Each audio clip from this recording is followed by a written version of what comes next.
We're Roger and Michelle. Romy. We began a great loop adventure in an aluminum trawler. But after those luminescent Bahamas waters, we didn't want to go back north. Now, we're dreaming of a bigger loop. So come aboard, join us as we take on the Mediterranean. In this episode, we address a mountain of projects: our heat exchanger, packing gland, coupler, cutlass bearing, and water exhaust.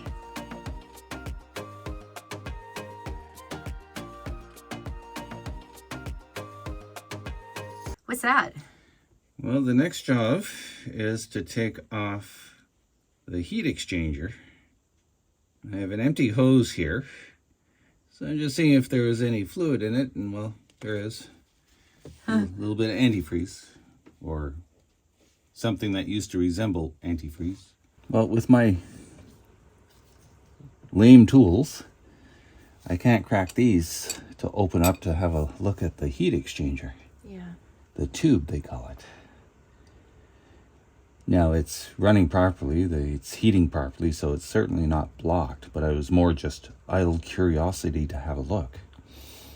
But if it's going to be a major engine overhaul just to have a look, that seems a bit ridiculous. So I think we just drain the coolant, put fresh coolant in it. Yeah. And then we'll test once we run the engine a bit, we'll have a look at the coolant, maybe drain it, see if it's dirty or whatever. And then decide at that time whether it's worth ripping it apart. I think given the cost benefit of this job, I'm going to say the benefit is not there considering the cost. Yeah. We'll drain the coolant, put fresh coolant in, Okay. run the engine, drain the coolant, see what it looks like, and if it's in really bad shape, then it might be worth A second look. a second look. Okay. So, I like these projects. This one, complete, without completing it. I need to replace the Volvo packing gland because it's stiff and it's leaking water, so it's time to replace that. To do that, I have to take off this coupling off the transmission and then slide the shaft out and get that coupler off. To do that, I have to remove this wooden piece trim. So I took out the 4 screws, each corner's loose, but it's caught here. So when I pull on that piece, this whole section starts moving. I cannot believe that to get this little piece off, I have to disassemble the whole thing. That can't be right. But I can't find a screw. I think you got that screw. Oh, yeah. Well, yeah. Yeah, that's just holding a clamp. That's loose too. It's tight. It's tight right there. And I can't find a screw, but I don't want to take the whole thing off. So, like I said before, it might be hammer time. This needs to come down a little bit. Oh, it might just be Yeah, maybe it just a does varnish, that. because it's never been taken apart Yeah, before. okay. It's not a hinge. No, it just needs to be. There you go. Oh, Oh, what's screwed in there? there were 2 screws. Oh, that's where they are. Okay. Shit. All right, well. Huh. You're not going to see that when you put it back. Well, there might be a little bit of squeaking now. Well, I don't give a shit. This is the guest room. Sorry, guests.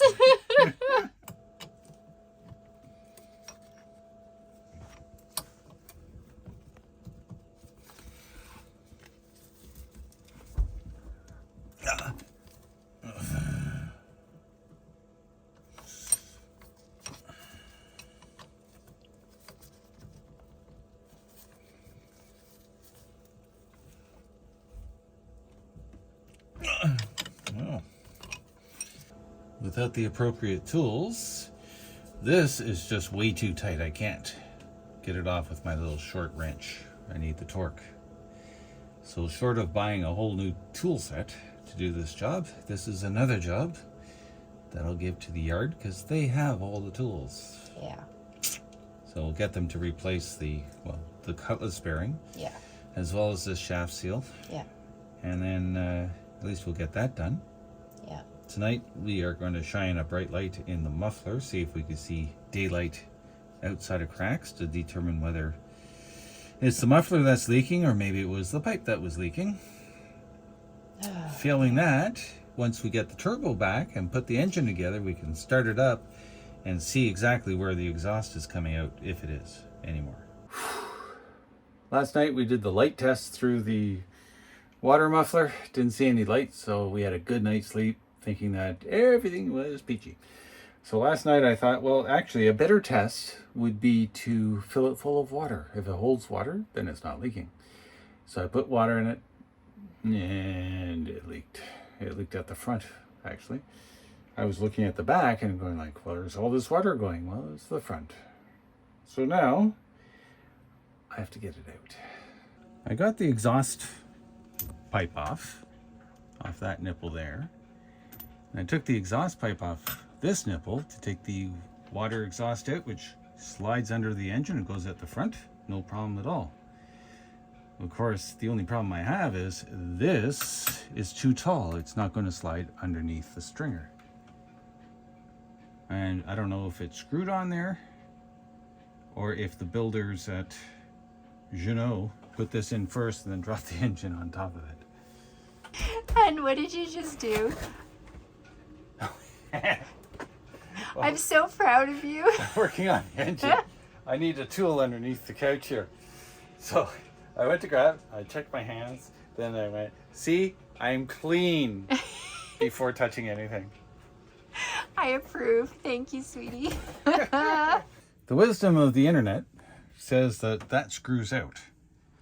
So I don't have a 4-inch pipe wrench to get on there to turn it with torque. Of course you don't. Of course I don't. And why would you? But what I do have is a vice grip and a hammer. So, you know what time it is? Oh. What time is it? It's your head time. Hammer time. Well, that didn't work. We've been buying these walnuts at the grocery store to have with our banana as a nice light snack. And the walnuts have been particularly amazing, like super fresh. I've never had walnuts like this. So it prompted me to Google, does Greece grow walnuts? And yes, they've been doing it for 1,000 years. So the absolute freshest walnuts we've ever had here in Greece. I have painstakingly, with a toothbrush and a bucket of very mild soapy water, painstakingly toothbrushed with the grain to clean up some of this teak in the cockpit. And I have to say, I think it looks pretty good. There was quite the layer of grime on there, and given the lack of maintenance everywhere else, I think that might have actually saved this teak for me. So I'm going to get the grime off. I'm going to give it a very nice gentle clean and a really nice light oil too, and let that oil soak in there, and I think I can save this teak. My fancy schmancy linens, bed linens, have arrived according to the courier email, but they will not deliver to the marina or to the post office in Preveza, which was the address I gave them. They're telling me I have to go pick it up at their depot. So we're going to try and do that today. Yes, so we're picking up wool blankets, and the forecast today is 35 degrees. And thankfully, Actio Marina has a free shuttle that takes you in and back from Preveza most days. Yes, that's a €40 savings right there. So we're going to hop aboard. According to the company, my package weighs 40 kilograms. Doesn't sound right.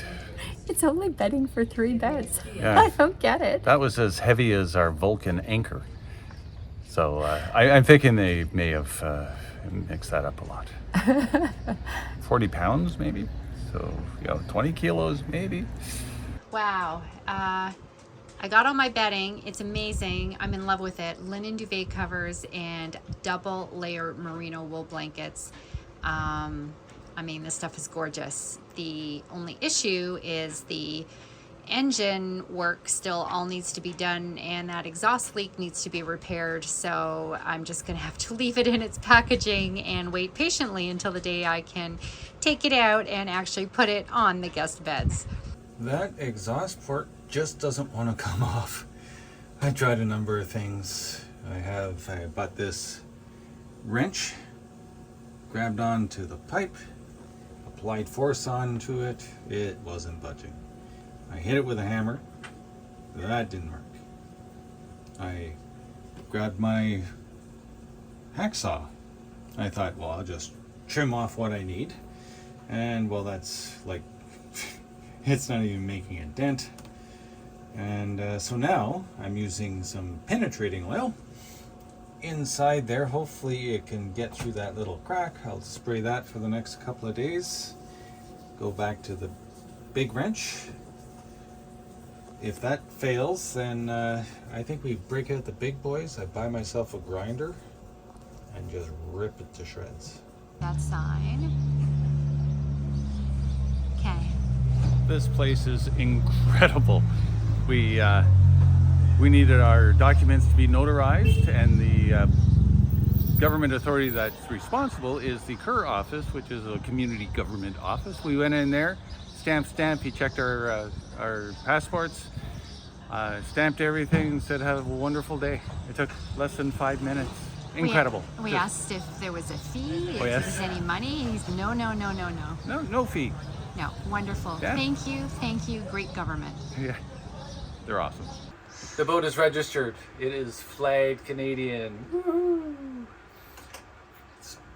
The trick to it, though, is my bill of sale and the deregistration document from the foreign country was not accepted by Transport Canada for multiple different reasons. The bill of sale was stamped by a lawyer versus a notary. It wasn't quite clear whether they were eligible to do that or not. And the deregistration document that I received from the previous owner didn't have all the information that Transport Canada wanted to see. And I don't think it could actually get all that information. I don't know. Your best bet, if registering a boat in Canada, is to fill out Form 10, which is essentially an affidavit that you tried to get the proper bill of sale and you tried to get the proper deregistration documents, but you just couldn't. So take my word for it, everything is okay. Take that document and get it notarized, or in Greece, it's the Greek government authority that actually has that power to notarize foreign documents. So we went into the office, took 5 minutes, he stamped it, he witnessed our signatures and submitted that to Transport Canada. I did, submitted it to Transport Canada, and not 3 hours later, we have our registration. Well, if it doesn't come out with brute force, you cut it off. You can do it, hun. Here goes nothing. Let's do this.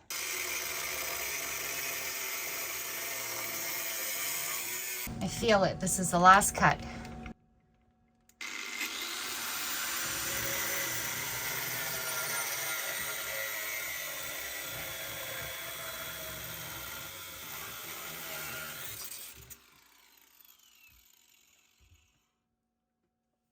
Told you. You know everything. So I'm going to assume that you lifted that up underneath so that when you take the stuff out, it'll fall down and you can pull the...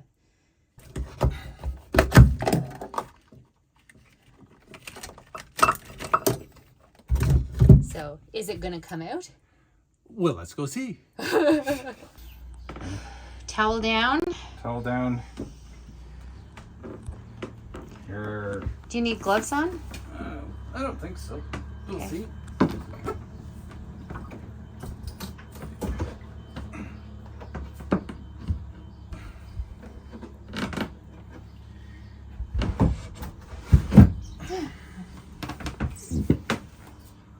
Oh, I forgot to take this on the floor out.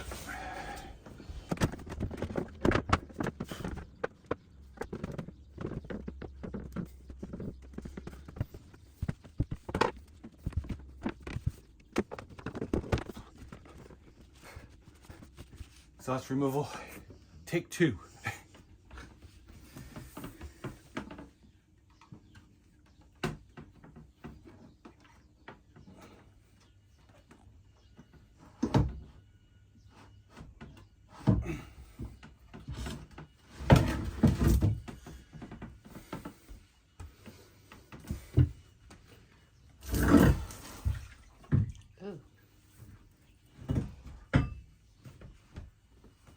Oh, is that because you had filled it with water trying to Yes. find the leak? Yeah. Okay. There it is. So we need a new one of these. We need to find out where it's leaking. Looked like it was leaking along here. It does look kind of rusty. Yeah, it's a bit Actually, rusted it looks all there, right? rusty there. Yeah. So we're going to take it outside. We're going to fill it with water. Yeah. See where exactly it's coming out. Then hopefully a welder can just... Oh, really? You Weld don't it. get a new box made? No. Well, if it's just one place, I guess it doesn't No, matter. if you can weld stuff shut, then you get it. Then you Okay. weld stuff shut. Before. After treatment with the Star Bright cleaning, brightener, and oil treatment. And it looks fantastic. But I am totally beyond annoyed. Totally beyond annoyed because black stuff comes off now. This didn't happen before. So like now you can't even sit on here. I don't know what to do. I'm very, very, very frustrated. I just sent Starbright an email asking them to make this right because it's just not right and it's very frustrating. I mean, I'm understandably upset, and you know, who fixes this? Who pays to have this fixed? Who pays to restore this to like usable seating so people can actually sit on the benches and not have black smudge transferred onto their clothing? Looking at this, I'm going to guess the seam. Read That does back look corner. pretty rusty. Bottom. That is very clearly Both sides. both sides.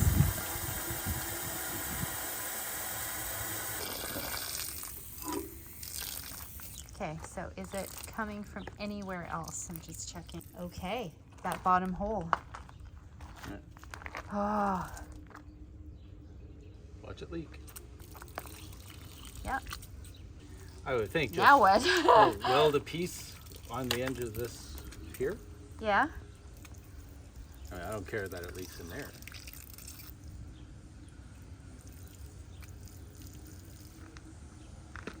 Because the bar is, there's a bar that goes through there? Yeah, a hollow bar goes through. It's like a, Was the bar rusted out? Yeah. Yeah? it's like a water dam, Okay. I think. Well, it didn't dam. Damn. That time of month again. Time for May's expenses. These are living expenses, nothing to do with the boat. So you can see a total of 1,515 euros. Of that, food 542. Entertainment, we went out a lot because that is the culture in Greece, is to go out to the furnace and so on. But it does add up. 206 euros for the month. And then finally the car, 540 euros. We didn't need the car, but man, was it ever fun to get out and explore all that Greece has to offer. And then finally other clothes, $177. Can't pack everything, so we needed a few things, and that's what we got. So a total of 1,500 euros. That's about 2,700 Canadian. In the next episode, we work hard getting it done in the boatyard and in the water as we go to school to get our certifications.